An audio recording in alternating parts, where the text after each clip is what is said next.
Welcome back, everybody, to the Big Moon Arcade. We are in the shop and we're working on this cabinet. It's the Super Pac-Man Part 8. Working on the cabinet. Because that's really the only thing that's holding us up is the cabinet. And look at the sun out there. It's nice. It's nice. It's cold, but it's nice. So we're braving it out here in the shop. And we bondoed this side up and just got done with that. So I was gonna show you what we're doing. And this bondo actually has blue hardener. Usually you use that pink stuff. This actually has blue, which is kind of different, but yeah. So you can see some more of it there, a little blue hardener stuff. But hopefully we got the mix good, and hopefully the temperature is not going to foul root us. I put quite a bit of hardener in it, and it didn't have a lot of time to spread it. But I got a nice thin coat on all the rough spots, and I think after we let it dry and sand it all down, I think it's going to be pretty sweet. It's going to be pretty nice, and then we'll prime it and we'll paint it. And I think it's going to look pretty good. We'll do something similar here on the inside when we get to that, but we just did this side first, and I think it's going to have some pretty favorable results here. So that's where we're at. So we're going to continue on, and we'll see how it goes. All right, people, so I wasn't kidding you when I said it was cold out, and this is what happened. We got the snow, people, and the ice. It's pretty cold out here. So yeah. Oh, there's a brave soul.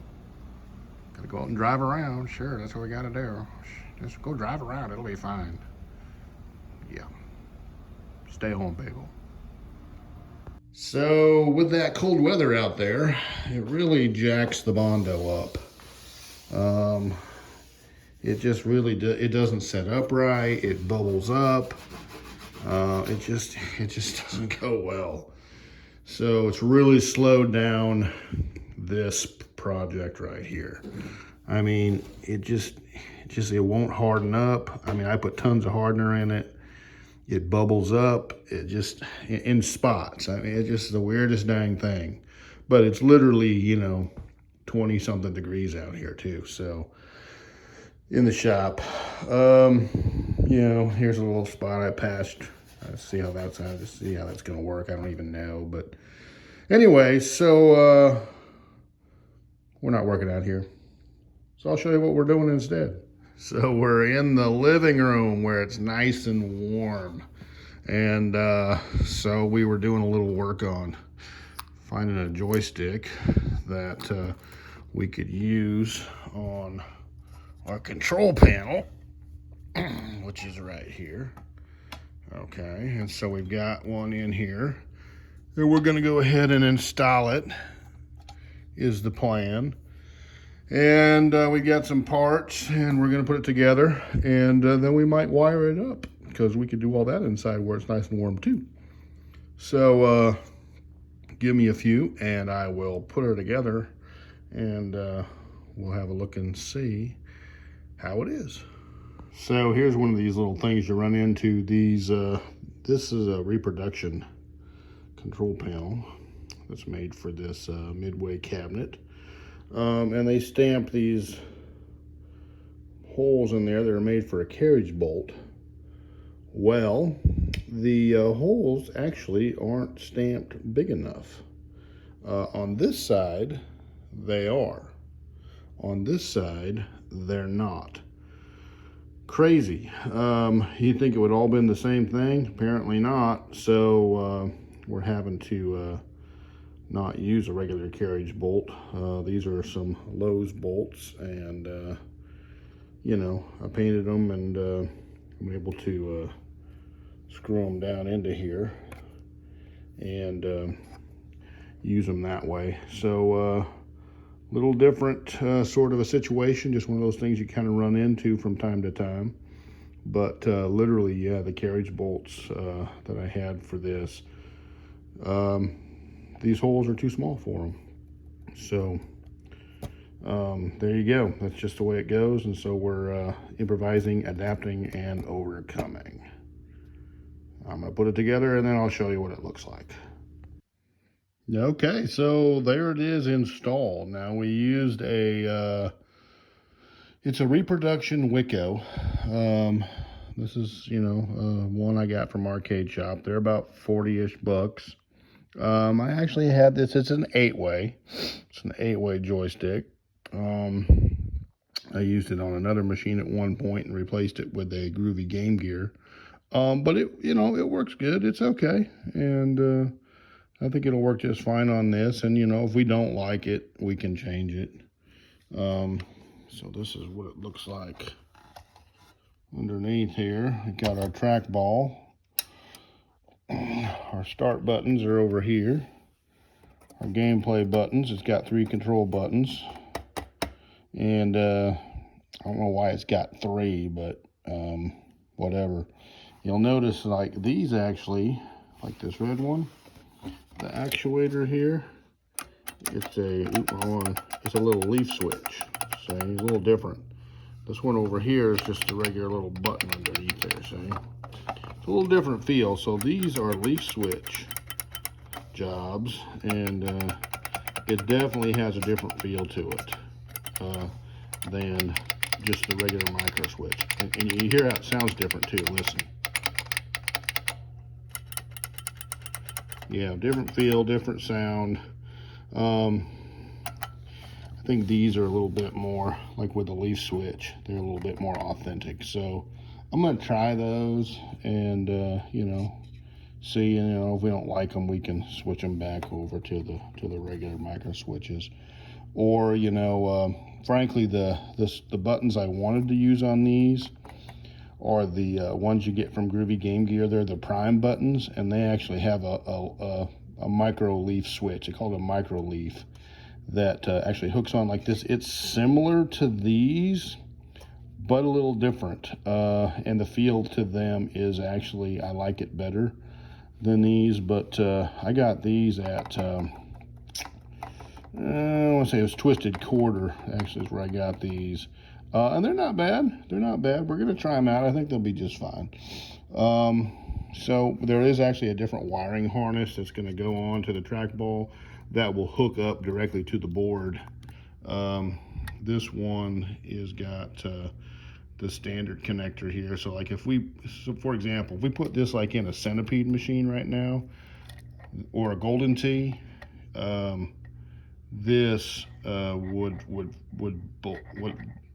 plug right into what's already there.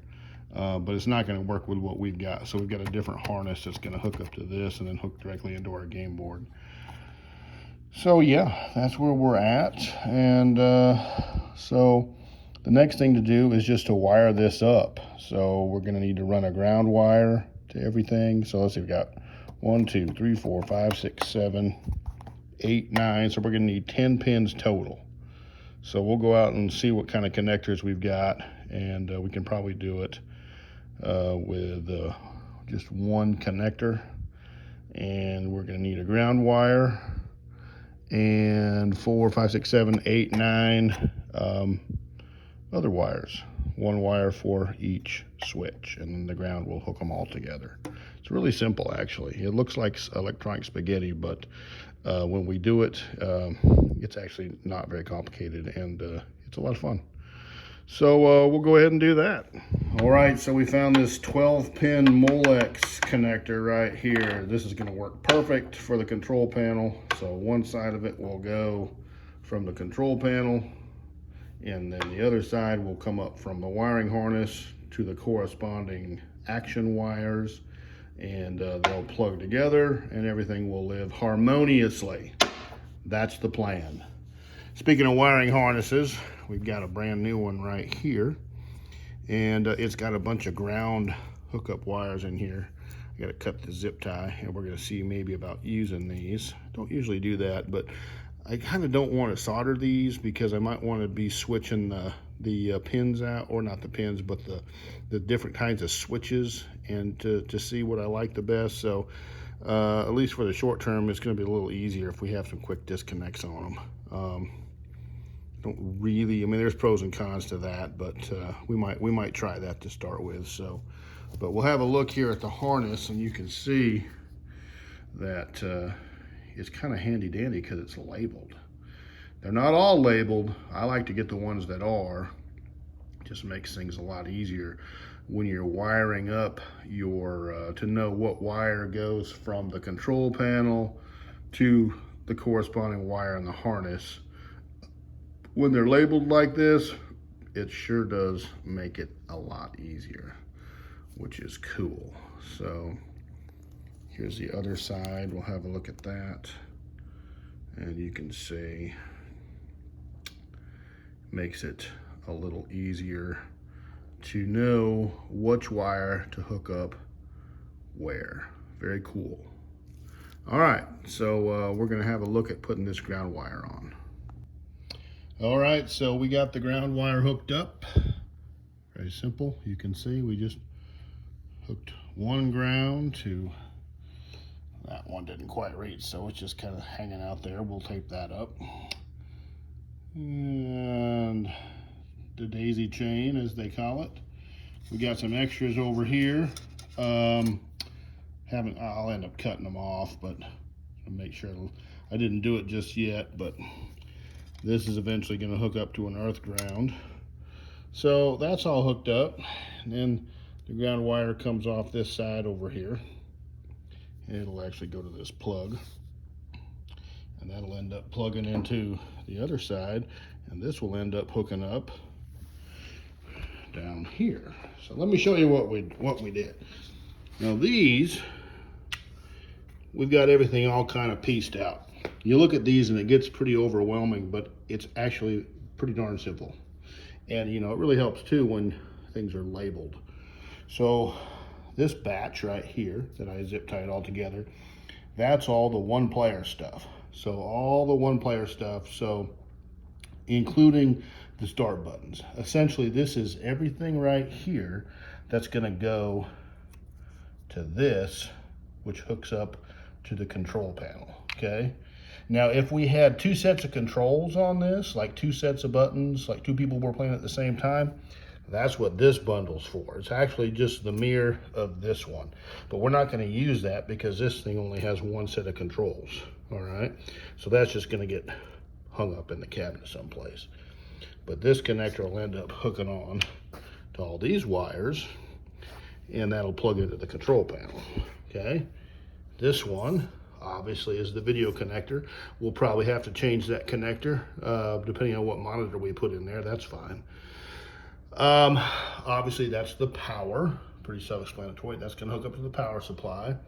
This bundle right here is for the coin door. Now, the coin door is already wired up too. So essentially, we just are gonna hook these wires up to the appropriate ones that are already in the coin door.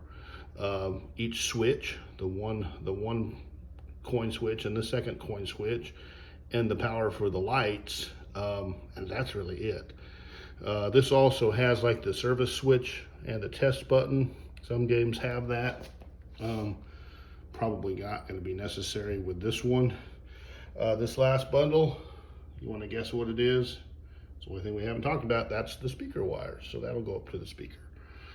So that's really it. So when you take it apart and really look at what you're dealing with, it's not that big of a deal, people. Okay. So it's pretty cool sitting on my floor there, doesn't it, too? Sweet. All right, so that's where we're at. And what we're going to do is we're just going to trim. We're going to cut these. I've already cut this one. Okay. This is that ground wire. Okay. So we're going to cut these the same length, and then we'll use these, hook it up to the control panel, and so we'll have all the right colors to each thing. Every color will match. So when we put it together, it'll be really simple. All right, so we'll get to it. All right, so we got it wired up here, and again, each one of these colors corresponds with the color on the wiring harness. So for example, like the red one is button 1, and that's the one we're I'm just going to kind of show you here. The red one's button 1, and you see the blue wire coming out. All right, so I got the blue wire hooked up here to the flukage, and so if we lower it down, and it's just going to push the button there to lower it down, the fluke goes off, see? So that button pushes and it completes the circuit, and so that works. And I've already gone through and tested the other ones too. Joystick works exactly the same way. The start buttons work exactly the same way. So, you know, it looks complicated, but it's really not that bad. And it's actually really fun to wire these up too. I enjoy it a lot. It's a lot of fun. It's even more cool when you plug it in for the very first time, which we'll do here, you know, when we can. We get that stupid cabinet done and everything works. Just like really feels good, like you did something. Super cool. So there you go. So that's the basic gist of it. I'm gonna kind of neaten things up here a little bit, and I'll show you what that looks like, and we'll move forward. All right, so this is the finished product. Not completely, but you know, the basic gist of it. We've got everything wired up, ready to go. I think what we may do, we've got one ground wire right here. These are all linked together in the harness. I've got another one right here, and then there is actually another wire I can run up and run the ground from both sides just as a redundancy, which isn't going to hurt anything. I'll probably do that. So I left a little length there to splice the ground wire back into that, and we'll run that into the plug too. So you can see kind of neaten things up a little bit, and we'll do a little bit more of that before we're all done, but this is just the gist of it. And we'll put some pins on all these wires, make them all nice and even. We'll put the connector on there. We'll put the mating connector on the other side of the harness. When we get that installed in the cabinet, they'll plug together and everything will work perfect the first time, guaranteed. I'm positive. So let's have a look at this control panel. I've got it all done, all put together, all looking sharp. All right, that's pretty sweet, people. Just ignore my fingerprints on it. That'll all wipe right off. But I've got everything, all the hardware's installed. My custom Lowe's bolts there. We talked about that. These jobs here. Everything actually it does hook on to the cabinet. I put it on there here a while ago just to check it and see how everything fit. Everything fits. So yeah, we're a step closer. We got that done. Thanks for coming along, you know, whoever you are and wherever you are out there in our big world. I appreciate it. And you know, at the Big Moon Arcade, all we're doing is just having fun with these old machines, and you know, taking care of our people and trying to bring some folks together. And the channel is one way we do that. So appreciate you. And if you've sat through this is part 8. We're going to wrap it up. And as soon as we get some decent weather, warms up a little bit, we'll get that cabinet done. We'll get it pretty. We'll get it painted. And then I'm telling you, it'll go together quick. And we'll be playing some super deluxe games, and it'll be a lot of fun. So look forward to that. Look forward to seeing everybody on the next video at the Big Moon Arcade.